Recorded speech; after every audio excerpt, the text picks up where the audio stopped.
بسم اللہ الرحمن الرحیم۔ باب الرکوب والارتداف فی الحج۔ یہ باب اس بیان میں کہ حج میں سواری پر بیٹھنا والارتداف اور کسی کو اپنے پیچھے سواری پر بٹھانا، یعنی سفر حج عرفات سے مزدلفہ سے منا یا جاتے وقت میں منا سے مزدلفہ ہوتے ہوئے عرفات جانا، تو یہ سفر سوار ہو کر کرنا اور اپنی سواری پر کسی دوسرے کو اپنے پیچھے بٹھانا جائز ہے، جبکہ سواری اس کی متحمل ہو اور سواری اتنی جاندار ہو کہ دو کے بیٹھنے میں سواری پر کوئی زیادہ مشقت نہ ہو۔ بہی طور کے اونٹ یا گھوڑا یا جس چیز پر بھی سوار ہے، جس جانور پر سوار ہے، وہ مضبوط ہو اور دو سواریوں کو لے چلنے میں اسے کوئی مشقت نہ ہو، تو دو انسانوں کا ایک سواری پر سوار ہونا اور سوار ہو کر حج کرنا جائز ہے۔ حدثنا عبداللہ بن محمد قال حدثنا وهب بن جریر قال حدثني ابی عن یونس الایلی عن الزہری عن عبید اللہ بن عبد اللہ عن ابن عباس ان اسامۃ کان ردف النبی صلی اللہ علیہ وسلم من عرفۃ الى المزدلفہ ثم اردف الفضل من المزدلفہ الى منى قال فكلاهما قال لم يزل النبي صلی اللہ علیہ وسلم یلبی حتی رمى جمرۃ العقبہ۔ اس حدیث کے راویوں میں ایک راوی عبید اللہ ابن عبداللہ ابن عتبہ ابن مسعود ہیں۔ یہ 7 فقہاء میں سے ایک فقیہ ہیں۔ ان کا انتقال سن 98 ہجری میں ہوا۔ حضرت عبید اللہ ابن عبداللہ ابن عباس رضی اللہ تعالی عنہ سے روایت کرتے ہیں کہ حضرت اسامہ ابن زید رضی اللہ تعالی عنہ عرفات سے مزدلفہ تک سواری پر نبی کریم صلی اللہ تعالی علیہ وسلم کے پیچھے بیٹھے ہوئے تھے۔ ثم اردف الفضل من المزدلفہ الى منى، پھر نبی اکرم علیہ السلام نے مزدلفہ سے منی تک حضرت فضل ابن عباس رضی اللہ تعالی عنہ کو اپنے پیچھے بٹھایا۔ قال، حضرت عبید اللہ ابن عبداللہ کہتے ہیں فَكِلَاهُمَا قَالَ، کہ ان دونوں نے یہ بیان کیا کہ نبی اکرم صلی اللہ تعالی علیہ وسلم مسلسل تلبیہ کہتے رہے حتی رمى جمرۃ العقبہ، یہاں تک کہ آپ نے جمرہ عقبہ پر کنکریاں ماری۔ حدیث کی مطابقت ترجمۃ الباب سے بالکل ظاہر ہے کہ حضرت اسامہ اور حضرت فضل ابن عباس سواری پر نبی اکرم صلی اللہ تعالی علیہ وسلم کے پیچھے بیٹھے ہوئے تھے۔ اب ایک بات آپ ذہن نشین رکھیں کہ امام اعظم اور امام شافعی رضی اللہ تعالی عنہما کے نزدیک حاجی احرام باندھنے کے بعد تلبیہ کہتا رہے، جمرۃ العقبہ پر پہلی کنکری مارتے ہی بند کر دے، مگر امام احمد فرماتے ہیں کہ جب تک کل کنکریاں نہ مارے تب تک بند نہ کرے۔ ہماری دلیل وہ حدیث ہے جو امام بیہقی نے حضرت عبداللہ ابن مسعود رضی اللہ تعالی عنہما سے روایت کی۔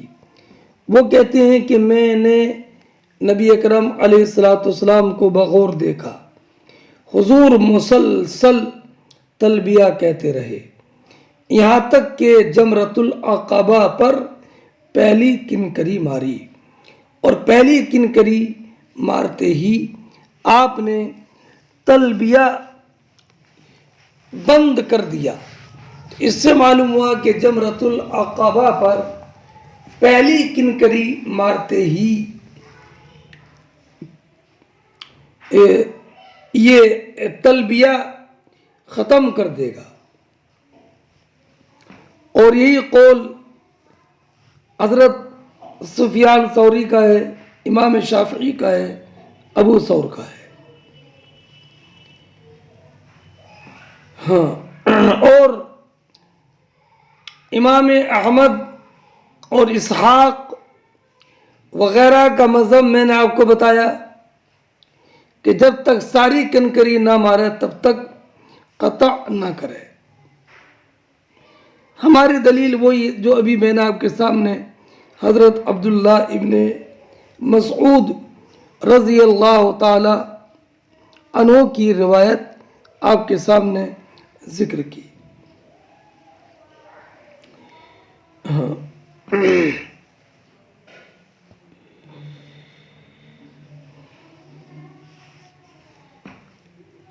اس تعلق سے حضرت سعید ابن مسیب، حسن بصری، امام مالک کا مذہب یہ ہے کہ جب عرفات کی طرف جائے تو تلبیہ ختم کر دے، اور بعض علماء نے یہ کہا کہ جب عرفات میں پہنچے، وقوف کرے، تب تلبیہ ختم کرے۔ اور یہ روایت حضرت علی ابن ابی طالب، سعد بن ابی وقاص رضی اللہ تعالی عنہ سے مروی ہے۔ اور امام اعظم رضی اللہ تعالی عنہ سے کا قول یہ ہے کہ تلبیہ تب ختم کرے گا جبکہ وہ جمرہ عقبہ پر پہلی کنکری مارے گا۔ دلیل یہی حدیث پاک ہے جو ابھی آپ نے پڑھی ہے۔ باب ما یلبس المحرم من الثياب والأردية والأزور۔ ثیاب ثوب کی جمع ہے، اور اردیہ ردا کی جمع ہے، عذر ازار کی جمع ہے۔ جو آدھے بدن سے نیچے والے حصے کو چھپائے اسے ازار بولتے ہیں، اور جو اوپر والے حصے کو چھپائے اسے ردا بولتے ہیں۔ فرماتے ہیں یہ باب اس بیان میں کہ محرم کپڑوں اور چادروں اور تہمد پر مشتمل جو لباس پہنے، یعنی محرم بغیر سلے کپڑے پہنے گا اور چادر اوڑھے گا یا تہمد باندھے گا، مگر اگر کپڑے سلے ہوئے ہیں تو یہ مردوں کے لیے پہننا جائز نہیں ہے۔ فرماتے ہیں وَلَبِسَتْ عَائِشَةُ الثِّيَابَ الْمُعَصْفَرَةَ وَهِيَ مُحْرِمَةٌ وَقَالَتْ لَا تَلَثَّمْ وَلَا تَبَرْقَعْ وَلَا تَلْبَسْ ثَوْبًا بِوَرْثٍ وَلَا زَعْفَرَانٍ۔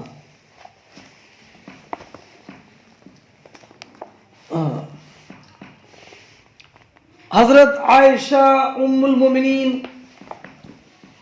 رضی اللہ تعالی عنہا نے حالت احرام میں کسم سے رنگا ہوا کپڑا پہنا اور فرمایا ولا تلثم ولا تبرقع ولا تلبس، یہ پڑھو ولا تلثم ولا تبرقع ولا تلبس ثوبا بورث ولا زعفران۔ اور حضرت عائشہ ام المومنین رضی اللہ تعالی عنہا نے فرمایا کہ عورت حالت احرام میں نہ کپڑے سے منہ چھپائے، ولا تبرقع اور نہ برقع اوڑھے گی، ولا تلبس ثوبا اور نہ ورس اور زعفران سے رنگا ہوا کپڑا پہنے گی۔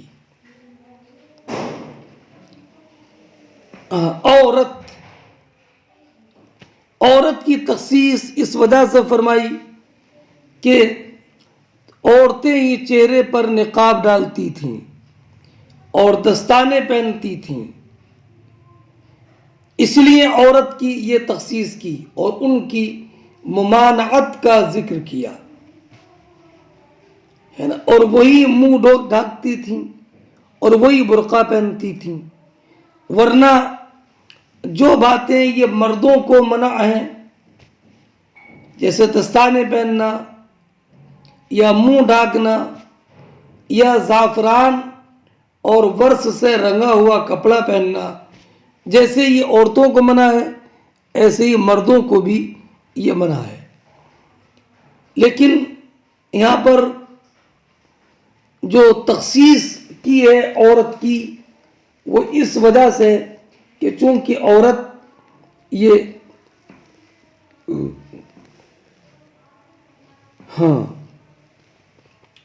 پہنتی تھی۔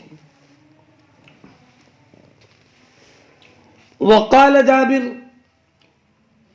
فلا ارى المعصفر طیبا، حضرت جابر ابن عبداللہ رضی اللہ تعالی عنہ نے فرمایا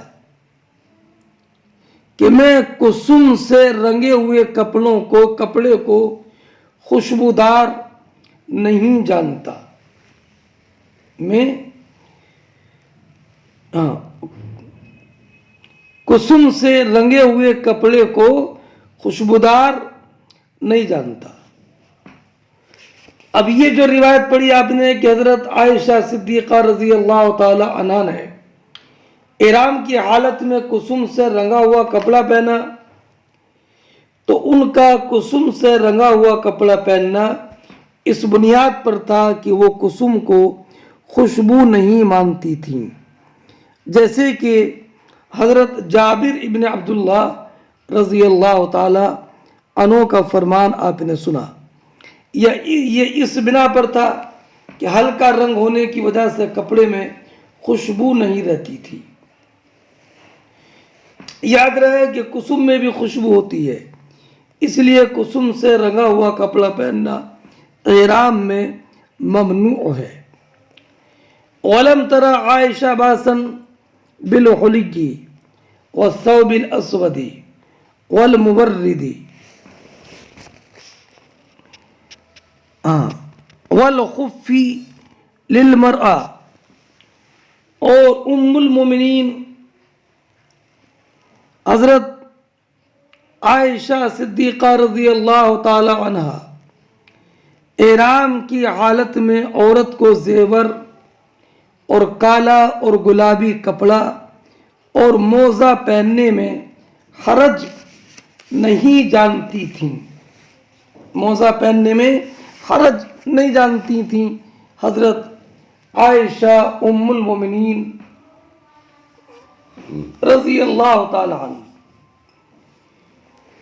ہاں، علامہ ابن المنذر نے کہا کہ اس پر اجماع ہے کہ عورت تمام سلے ہوئے کپڑے اور موزے پہن سکتی ہے اور چہرے کے علاوہ اس کے لیے سر اور بالوں کو ڈھانپنا جائز ہے، اور اپنے چہرے پر کوئی کپڑا اس طور پر لٹکائے کہ وہ کپڑا چہرے پر نہ لگے، لٹکا سکتی ہے تاکہ اپنے چہرے کو مردوں کی نگاہوں سے بچائے۔ ہاں، وقال ابراہیم لا باس ان يبدل ثوبا، اور حضرت ابراہیم نخعی رضی اللہ تعالی عنہ نے فرمایا کہ محرم کے لیے کپڑے بدلنے میں کوئی حرج نہیں ہے۔ چنانچہ اکرمہ سے یہ بھی روایت ہے کہ نبی اکرم صلی اللہ تعالی علیہ وسلم نے تنعیم میں اپنا لباس تبدیل فرمایا تھا، تو اس سے معلوم ہوا کہ محرم اپنا لباس۔ حدثنا محمد بن ابی بکر المقدمی قال حدثنا فضیل بن سلیمان قال حدثنا موسیٰ ابن عقبہ قال اخبرنی قریب عن عبد اللہ بن عباس قال انطلق النبی صلی اللہ علیہ وسلم من المدینة بعدما ترجل وادهن ولبس ازارہ ورداءہ ہوا واصحابہ۔ فرماتے ہیں حضرت عبداللہ ابن عباس رضی اللہ تعالی عنہ کہ نبی اکرم صلی اللہ تعالی علیہ وسلم بالوں میں کنگھا کرنے اور تیل لگانے کے بعد مدینہ منورہ سے حج کے لیے نکلے۔ وَلَبِسَ إِزَارَهُ وَرِدَاءَهُ، اور اپنا تہمت باندھا، وَإِرْدَاءَهُ، اور چادر اوڑھی، ہوا وَأَصْحَابُهُ، حضور نے بھی اور حضور کے اصحاب نے بھی۔ یہی محل ترجمہ ہے کہ محرم کے لیے چادر اوڑھنا اور تہمت باندھنا یہ جائز ہے، نبی کریم کی سنت ہے۔ فلم ينهى عن شيء من الأردية والأزر أن تلبس إلا المزعفرة التي تردع على الجلد۔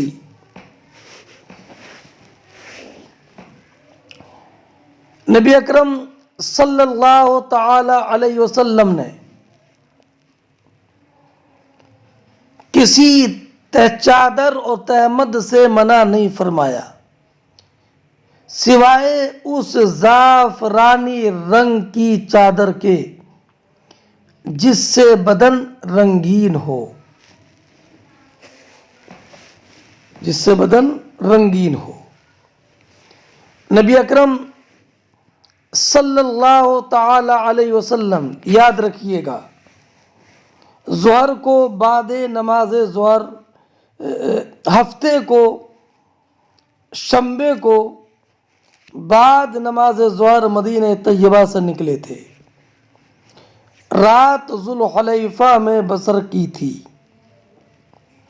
صبح تک ذوالحلیفہ میں رہے اور وہیں حج کا احرام باندھا۔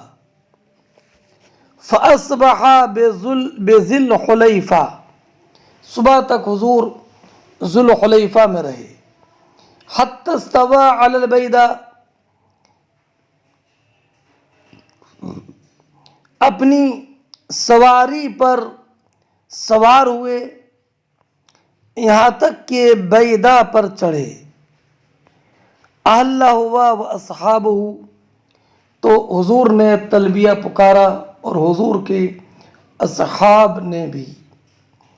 وقلد بدنہ، اور حضور نے اپنے اونٹ کو قلادہ پہنایا.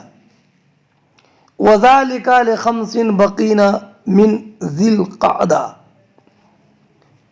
اور یہ واقعہ اس تاریخ کا ہے جب ذی قعدہ سے 5 دن باقی رہ گئے تھے، یعنی 26 ذی قعدہ کا ہے.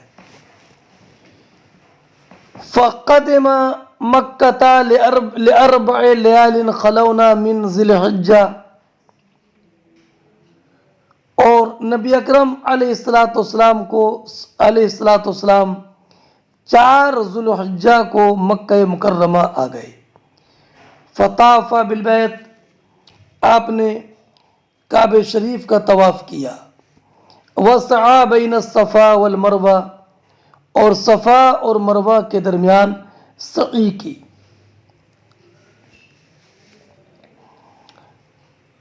ولم یحل من اجل بدنہ لأنہ قلدہ،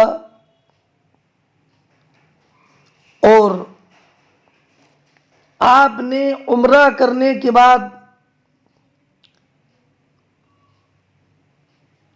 اپنا احرام نہیں کھولا اس وجہ سے کہ آپ کی قربانی کا اونٹ آپ کے ساتھ تھا جس کے آپ نے قلادہ ڈالا تھا. یعنی آپ قارن تھے، حج و عمرہ کا احرام ایک ساتھ باندھا تھا، اور جنہوں نے صرف عمرہ کا احرام باندھا تھا اور ان کے ساتھ قربانی کا جانور نہیں تھا، تو ان کے لیے نبی کریم علیہ السلام نے ارشاد فرمایا تھا کہ تم عمرہ کر کے احرام کی پابندیوں سے باہر آ گئے. ثم نزل بأعلى مکہ عند الجحود، اس کے بعد مکے کے بالائی حصے میں جحون کے قریب قیام فرمایا. جحون کے قریب قیام فرمایا. جحون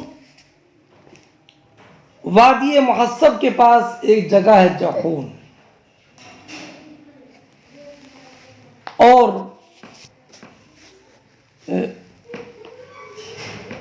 جحون یہ بیت اللہ شریف سے 1.5 میل کے فاصلے پر ہے. وہو محل بالحج، اور حضور حج کا احرام باندھے ہوئے تھے. ولم یقرب الکعبۃ بعد طوافہ بہا، اور طواف کے بعد کعبہ کے قریب نہیں گئے. یعنی صرف جو عمرے کا طواف تھا وہی کیا، اس کے بعد آپ نے اور کوئی طواف نہیں کیا.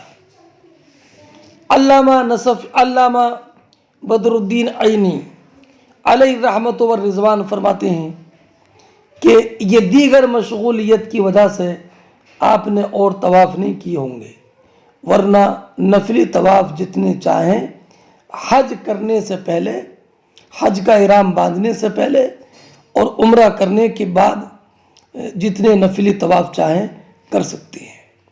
طواف سرکار نے اور نہیں کیے، دیگر مشغولیت کی وجہ سے ایسا ہو. حتی رجع من عرفہ، تو اور طواف کے بعد کعبے کے قریب نہیں گئے یہاں تک کہ آپ عرفہ سے لوٹے حج کف سے فارغ ہو کر. اتنی بات مکمل ہو گئی. اب جن صحابہ کرام علیہم الرحمت والرضوان نے ذوالحلیفہ سے صرف عمرے کا احرام باندھا تھا اور ان کے ساتھ قربانی کا جانور نہیں تھا، ان کو نبی کریم علیہ الصلاۃ والسلام نے حکم دیا کہ آپ بیت اللہ کا طواف کرو، صفا مروہ کے درمیان سعی کرو، پھر اپنے بال کتروا لو اور احرام کھول دو۔ اب جب احرام کھول دیا تو احرام کی پابندیاں ختم ہو گئیں۔ اب جس کے ساتھ اس کی بیوی آئی ہے وہ اس کے لیے حلال ہے، اب اس کے لیے احرام کھولنے کے بعد خوشبو لگانا جائز ہے، احرام کھولنے کے بعد سلے ہوئے کپڑے پہننا جائز ہے۔ فرماتی ہیں وَأَمَرَ أَصْحَابَهُ أَن يَطَّوَّفُوا بِالْبَيْتِ، اور آپ نے صحابہ کو حکم دیا کہ بیت اللہ کا طواف کریں، وَبَيْنَ الصَّفَا وَالْمَرْوَةِ، اور صفا مروہ کے درمیان سعی کریں، ثُمَّ يُقَصِّرُوا مِن رُؤُوسِهِنَّ، اور اس کے بعد اپنے سروں کے بال کتروا لیں، ثُمَّ يَحِلُّوا، اور پھر احرام کھول دیں، وَذَلِكَ لِمَن لَّمْ يَكُن مَّعَهُ بُدْنَةٌ، مگر یہ وہی لوگ کہ جن کے ساتھ قربانی کے اونٹ نہ ہوں وہ احرام کھولیں گے، اور جن کے ساتھ قربانی کے جانور ہیں وہ نہیں۔ اور جب احرام کھول دیا ان لوگوں نے جنہوں نے عمرہ کا احرام باندھا تھا، عمرہ کر کے احرام کھول دیا اور ساتھ میں قربانی کا جانور نہیں تھا، تو ومن کانت معہ امراتہ، جس کے ساتھ اس کی بیوی ہو، فہی لہ حلال، وہ اس کے لیے حلال ہے، والطیب والثیاب حلال، حلال خبر محذوف ہے، اور خوشبو لگانا حلال ہے، اور سلے ہوئے کپڑے پہننا اس کے لیے حلال ہے۔ یعنی اب جو احرام کی پابندیاں تھیں وہ اس سے اٹھا لی گئی ہیں۔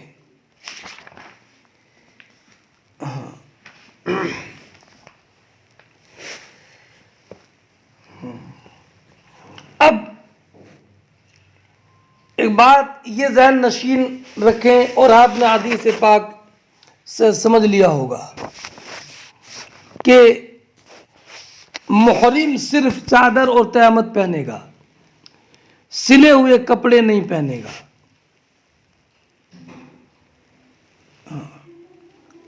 اور نہ ہی ایسے کپڑے پہنے گا جو ورس یا زعفران سے رنگے ہوئے ہوں، کیونکہ ان میں خوشبو ہوتی ہے، اور اس پر علماء کے اتفاق ہے کہ خوشبو والا لباس محرم کے لیے ممنوع ہے۔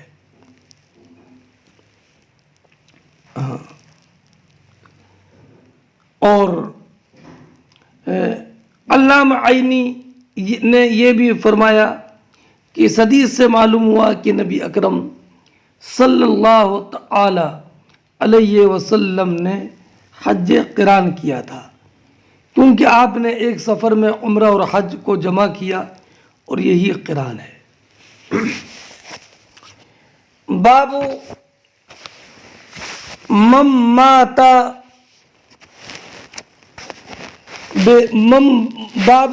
بات بذی الحلیفہ حتی اصبح،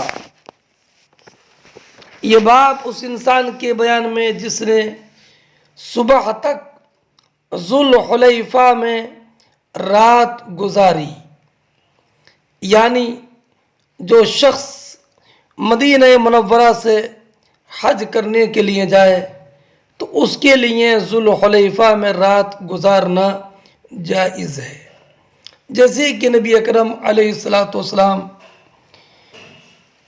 ہفتے کو ظہر کے بعد مدینہ طیبہ سے نکلے اور رات ذوالحلیفہ میں گزاری، اگلے دن وہیں سے حج کا احرام باندھا۔ قال ابن عمر عن النبی صلی اللہ علیہ وسلم، یہ حضرت عبداللہ ابن عمر نے نبی کریم علیہ السلام سے روایت کیا ہے کہ نبی اکرم صلی اللہ تعالی علیہ وسلم نے ذوالحلیفہ میں رات گزاری تھی۔ حدثنا عبداللہ ابن محمد قال حدثنا هشام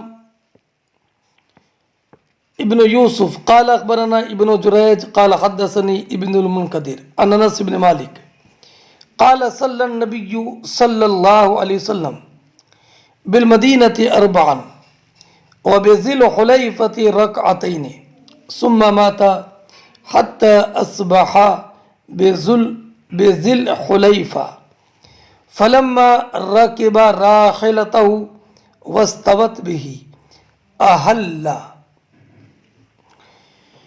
فرماتے ہیں انس بن مالک رضی اللہ تعالی عنہ کہ نبی اکرم صلی اللہ تعالی علیہ وسلم نے مدینہ منورہ میں 4 رکعت نماز ظہر پڑھی حج کے لیے نکلنے سے پہلے، وبذی الحلیفہ رکعتین، اور مقام ذوالحلیفہ میں سرکار نے 2 رکعت نماز پڑھی کیونکہ آپ مسافر ہو چکے تھے۔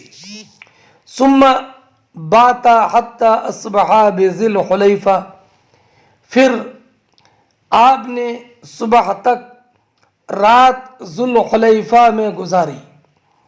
فلما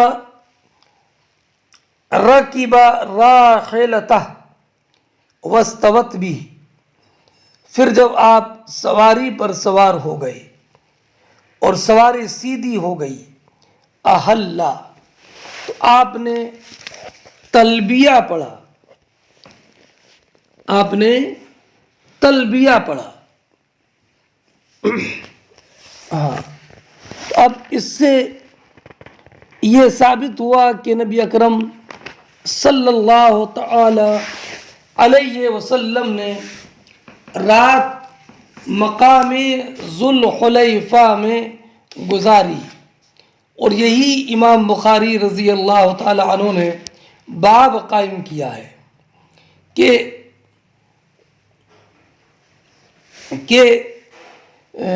مقام ذوالحلیفہ میں رات گزارے۔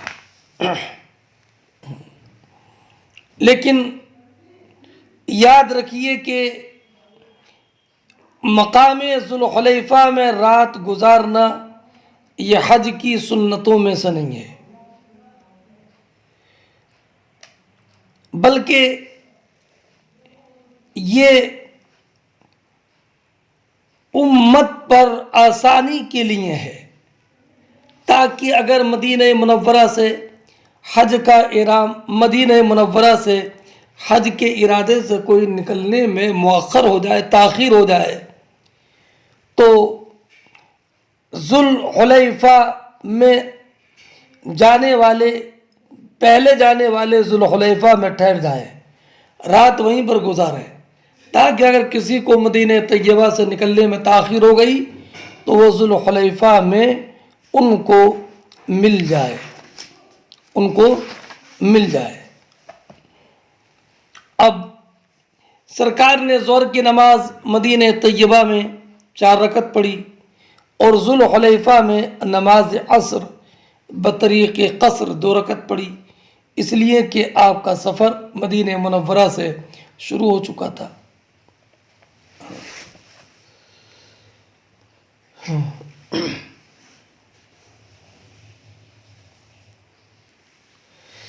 اگلی روایت دیکھیں، حدثنا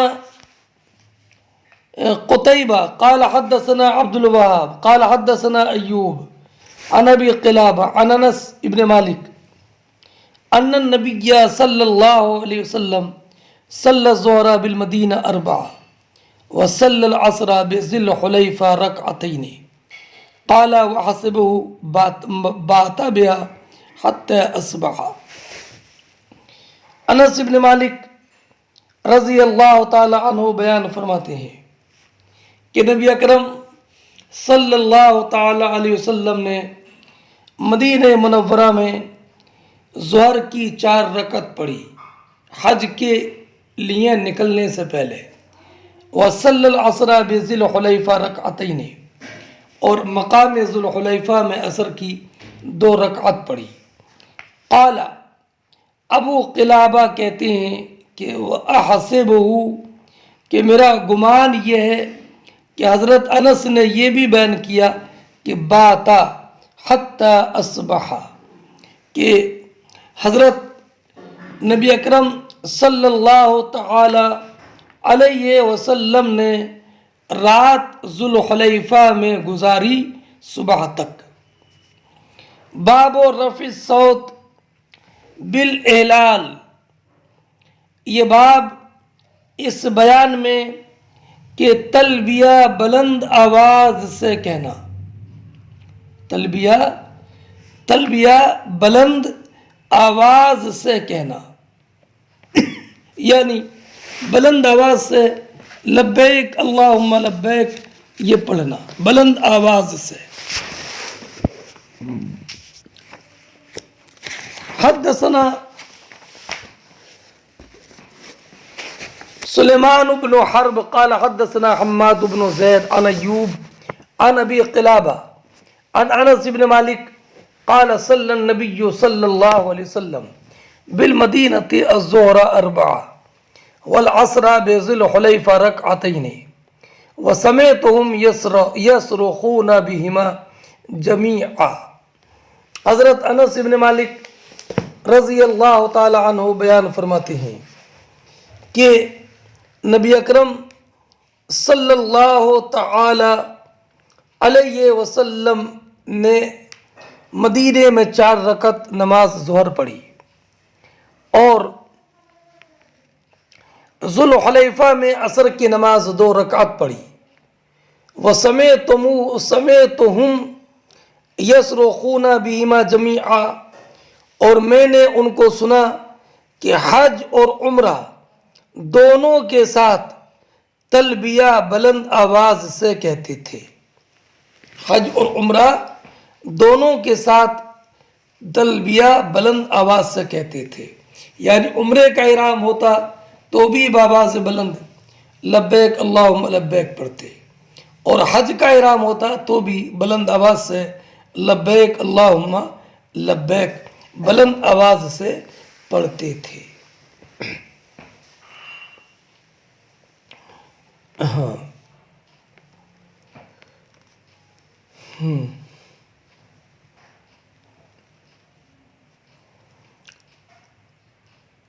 یعنی یوں تلبیہ کہتے تھے اللہم لبیک بحجۃ و عمرۃ، اللہم لبیک بحجۃ و عمرۃ۔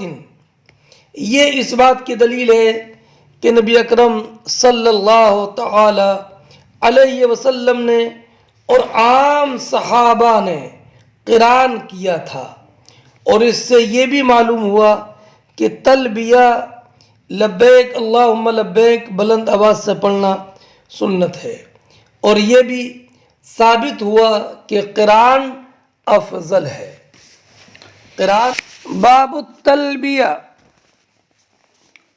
یہ باب ہے تلبیہ یعنی اللہم لبیک کہنے کے بیان میں۔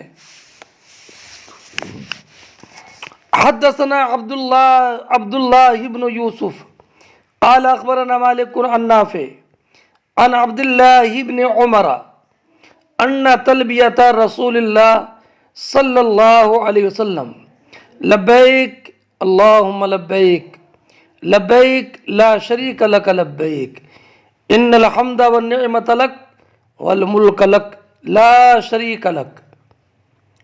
فرماتے عبداللہ ابن عمر رضی اللہ تعالی عنہ کہ نبی اکرم صلی اللہ تعالی علیہ وسلم کا تلبیہ یہ تھا، کیا تھا؟ لبیک اللہم لبیک لبیک لا شریک لک لبیک ان الحمد والنعمت لک والملک لک لا شریک لک۔ لبیک میں حاضر ہوں، لبیک اے اللہ میں حاضر ہوں،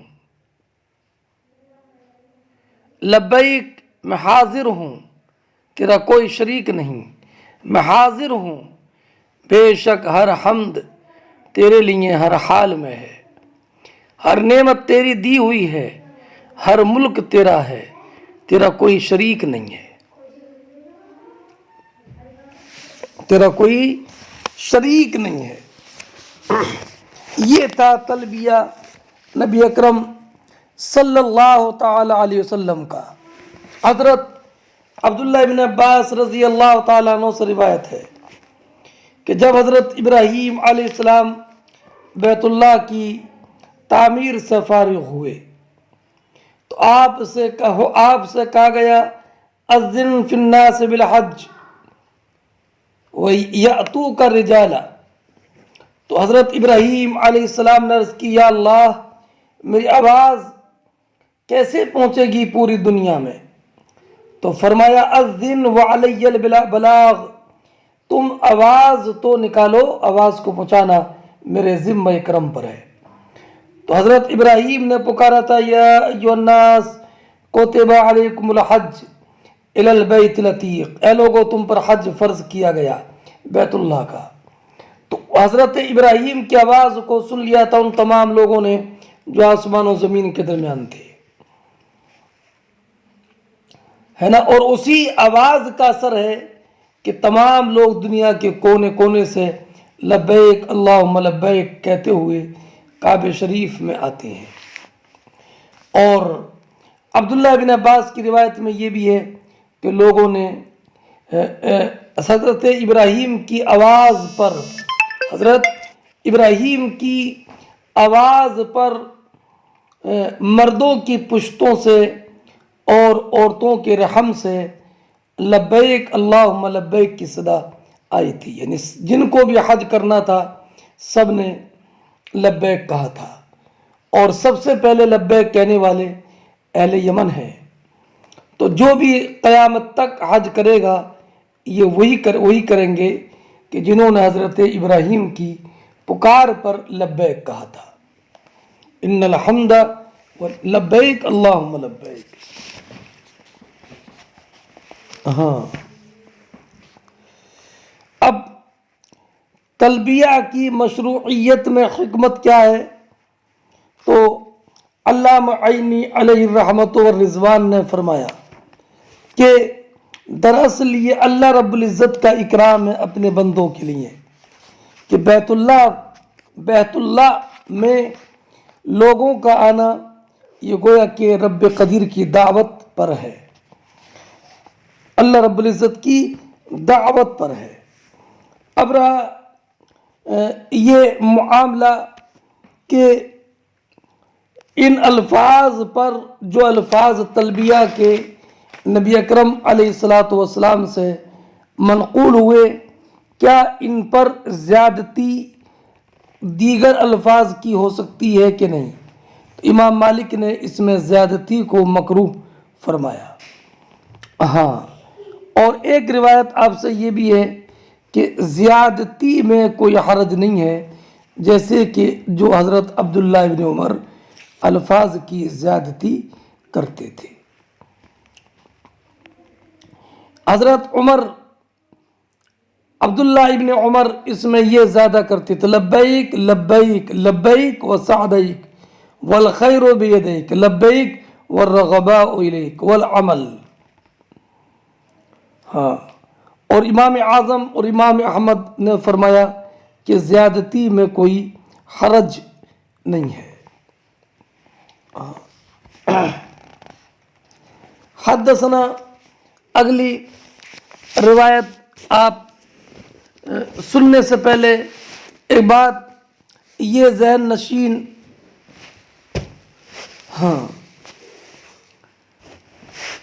رہے کہ چونکہ حضرت ابراہیم خلیل اللہ علیہ السلام کا اللہ رب العزت کے حکم سے پکارنا تھا تو ان کی پکار در حقیقت اللہ رب العزت کی ندا تھی، اس لیے حاجی لبیک اللہم لبیک کہتا ہے۔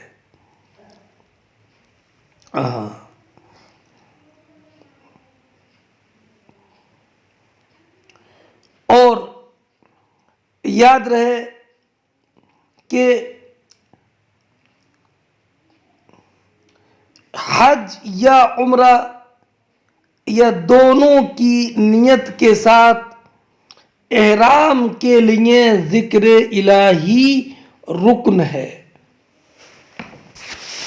اور ذکر الہی رکن ہے، خواہ الحمدللہ سبحان اللہ کہیں، خاص لبیک کے کلمات مسنون ہیں اور ان کلمات میں کمی نہ کرے، زیادتی مستحسن ہے، مگر جو زیادتی ہو ان سارے کلمات کہنے کے بعد ہو۔ ہاں، اور یہ بھی ذہن نشین رکھیے کہ یہ تلبیہ پڑھنا حج کے ارکان میں سے ایک رکن ہے، مگر جو میں نے بتایا بھی کہ امام اعظم کے نزدیک باقی اذکار بھی تلبیہ کے قائم مقام ہو سکتے ہیں، جیسے اللہ اکبر، سبحان اللہ، لا الہ الا اللہ۔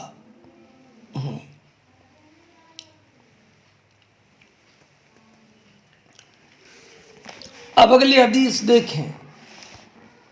حدثنا محمد بن یوسف قال حدثنا سفیان عن العامش عن عمارہ عن ابی عطیہ عن عائشہ رضی اللہ تعالی عنہ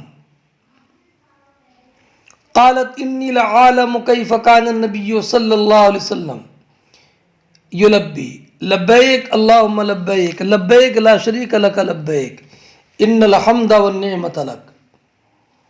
فرماتے ہیں حضرت ابو عطیہ حضرت عائشہ صدیقہ رضی اللہ تعالی عنہ سے روایت کر کے کہ حضرت عائشہ صدیقہ رضی اللہ تعالی عنہ فرماتی انی لعالم، میں خوب جانتی ہوں کہ نبی کریم علیہ السلام کیسے تلبیہ کہتے تھے۔ آپ تلبیہ یوں کہتے لبیک اللہم لبیک لبیک لا شریک لک لبیک ان الحمد والنعمت لک، ان الحمد والنعمت لک۔ فرماتے ہیں تابعہ ابو معاویہ عن العامش، فرماتے ہیں کہ سفیان کی متابعت کی ہے ابو معاویہ نے عامش سے روایت کرنے میں، عامش سے روایت کرنے میں۔ وقال شعبہ اخبرنا سلیمان قال سمعت خیثمہ عن ابی عطیہ سمعت عائشہ رضی اللہ تعالی عنہ۔ یہ سلیمان جو ہیں یہ عامش ہی ہیں، اور خیثمہ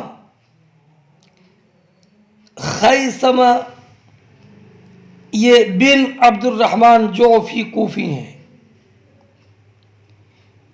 یہ اور خیثمہ 1,00,000 ان کو بطور وراثت کے ملے تھے اور سب اہل علم پر انہوں نے خرچ کر دیے۔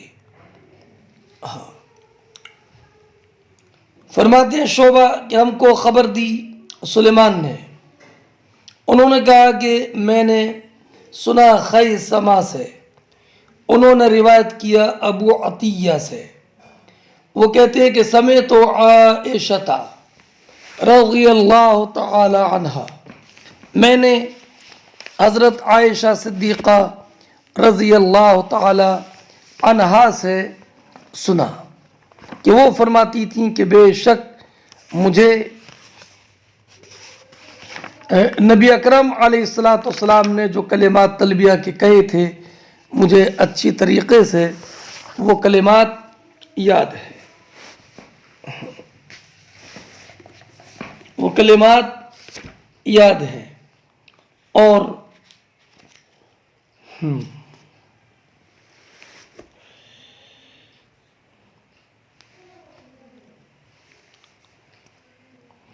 اور یہ جو